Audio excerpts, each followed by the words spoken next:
Aujourd'hui, on poursuit avec les chapitres 6 à 10, la liberté intérieure, c'est-à-dire le thème c'est accepter les événements extérieurs sans se laisser troubler.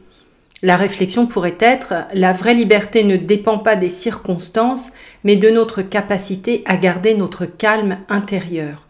C'est un message précieux à l'époque où tout va très vite et où nous sommes sollicités en permanence.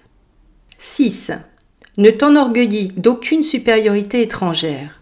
Si ton cheval disait dans son orgueil « Je suis beau », ce serait supportable, mais toi, lorsque tu dis dans ton orgueil « J'ai un beau cheval », sache que tu t'enorgueillis du bien d'un cheval. Qu'est-ce donc qui est tien ? L'usage des représentations.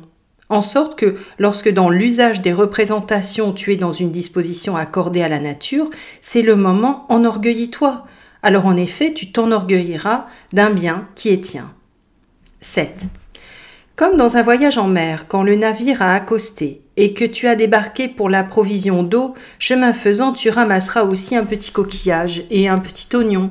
Mais il faut que ta pensée reste fixée sur le navire, que tu te retournes continuellement. Si jamais le pilote t'appelait et s'il t'appelle, que tu laisses tout cela pour éviter d'être jeté à bord pieds et poings liés comme le bétail. Ainsi également, dans la vie, s'il t'est donné, au lieu d'un oignon et d'un coquillage, une petite femme et un petit enfant, rien ne l'empêchera. Mais si le pilote t'appelle, cours au navire, laisse tout le reste, ne te retourne même pas. Mais si tu es vieux, ne t'éloigne jamais beaucoup du navire, pour ne jamais manquer à l'appel. 8. Ne cherche pas à faire que les événements arrivent comme tu veux, mais veuille les événements comme ils arrivent, et le cours de ta vie sera heureux. 9.